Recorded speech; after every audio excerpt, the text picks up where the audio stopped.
The Day Before was a multiplayer survival horror extraction shooter that at one point was the most wish-listed game on Steam. It was set to be the next big thing, with players excited to survive in the post-apocalyptic world of New Fortune City.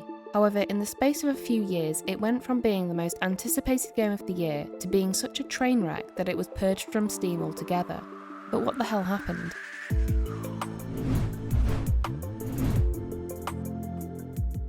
In January 2021, The Day Before was announced with a trailer that had players hooked, and it started to build traction. The first red flag of many. Although the trailer was very impressive, there was something not quite right about it. The dialogue between the two players sounded like it had been written by an AI and didn't really make sense most of the time. Alright. I have found a great cowboy hat. Tell her everything's alright. It seems he dodged a bullet. Now he's crafting a bandage so he doesn't die from bleeding. For a game about zombies, there was a distinct lack of them, with the horde only showing up at a convenient time, making the trailer look incredibly scripted. The gameplay itself was also questionable, with the character not making realistic movements. Everything just seemed a little bit too smooth, but these points were mostly ignored, and instead people saw it as the answer to a game they'd been wanting for years. In other words, the trailer succeeded, and players waited eagerly for June 2022 for its release. However, they would be met with nothing but disappointment, because 1 month prior, Fntastic announced that the game was suddenly pushed back to March 1st, 2023. Again in June, another red flag appeared where it was revealed that Fntastic had a very high proportion of unpaid volunteers working on The Day Before. This seemed odd considering the size of the game, and with the amount of money the studio had, it made no sense to have so much free labour. Fntastic responded with this. Fntastic's culture is based on the idea of volunteering. This means that every Fntastic member is a volunteer. What the fuck? In my opinion, that's a bit of a dystopian non-answer, and it skirts around the question using the buzzword company culture. The website went on to explain that volunteers are essentially paid workers, and that part-time volunteers are unpaid developers that are instead given cool rewards, participation certificates, and free codes for their work. What an odd thing to say. As anyone who has volunteered or done an unpaid internship, this kind of language is exactly the kind used to gloss over the fact these people are still unpaid. Who wants to bet cool rewards is corporate code for a pizza party? Either way, it looked like Fntastic were doing this to keep costs as low as possible, and it didn't look good. January 2023 rolls around, where Fntastic promised gameplay footage would be released very soon, and that they had a big announcement. Fans were practically foaming at the mouth at this point, expecting another trailer or insight into the game. However, they were once again left disappointed and confused, as Fntastic dropped a rather unusual day-in-the-life video from a developer. As expected, people were starting to become frustrated at the lack of insight, and this video seemed to be a placeholder for a significant lack of content. It's also around this time that The Day Before suddenly became delisted on Steam, with developers claiming it was a copyright issue. This is something we'll come back to later. It wasn't until February 2023 when gameplay was finally shown for the game. After years and years of waiting, players were finally given what they had been asking for and excitedly clicked watch the video, only once again to be disappointed.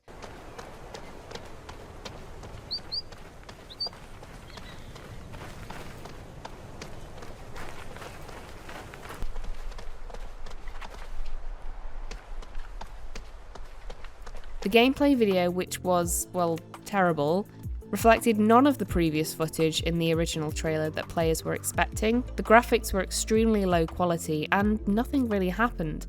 It played more like a walking simulator than anything. This was another red flag that was big enough to send alarm bells rippling through the gaming community. People had had enough, and loyal fans started to get angry. In April 23, Fntastic promised a beta test for players, which was never released.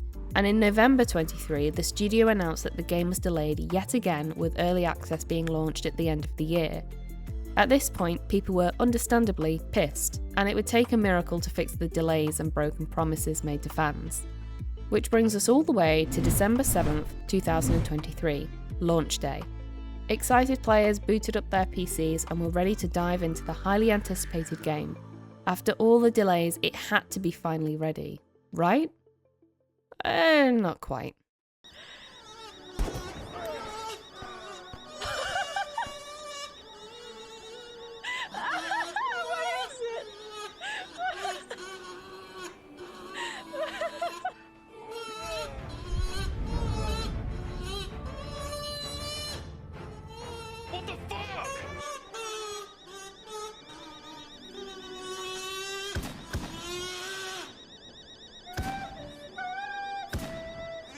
come on. How am I stuck on that, dude? That's ridiculous. Look, it's a massive Hummer. Where's the traction?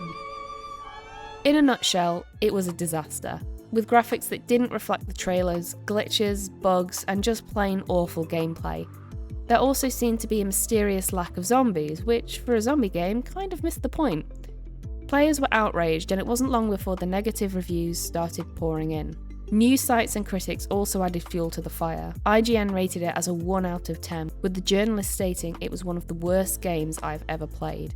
And Games Radar said it had no redeeming qualities.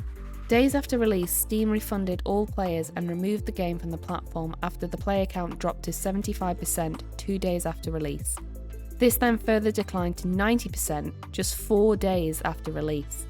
The day before was officially dead.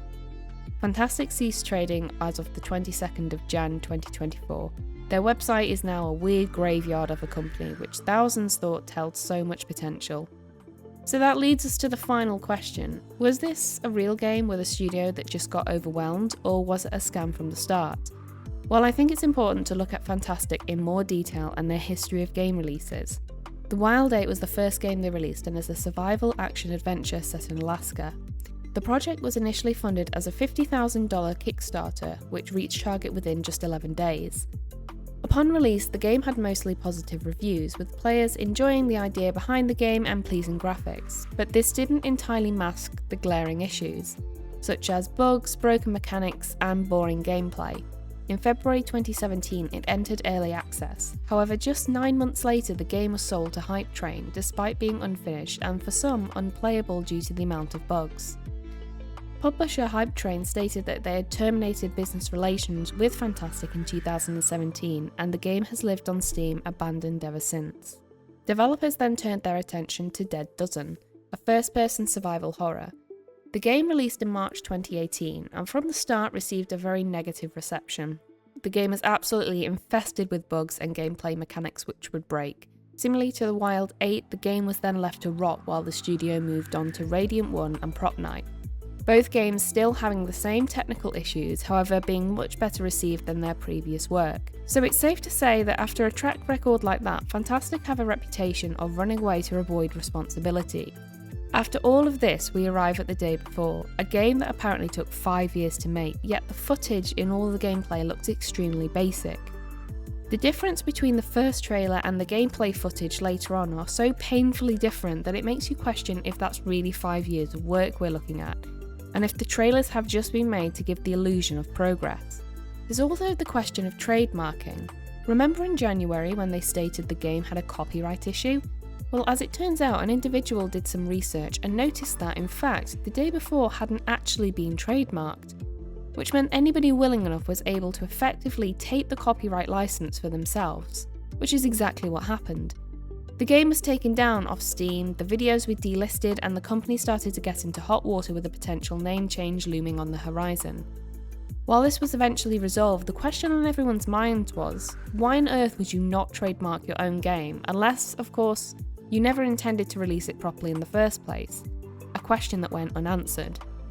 The company's response to criticism is also something to be noted. In life, you often find that insecure people or those with an alternative agenda tend to be very defensive, which is exactly what is mirrored here, with the studio blaming their failure on bloggers and a hate campaign rather than owning up to their own mistakes. More reports of behaviour like this correlates to eyewitness accounts of working for the business.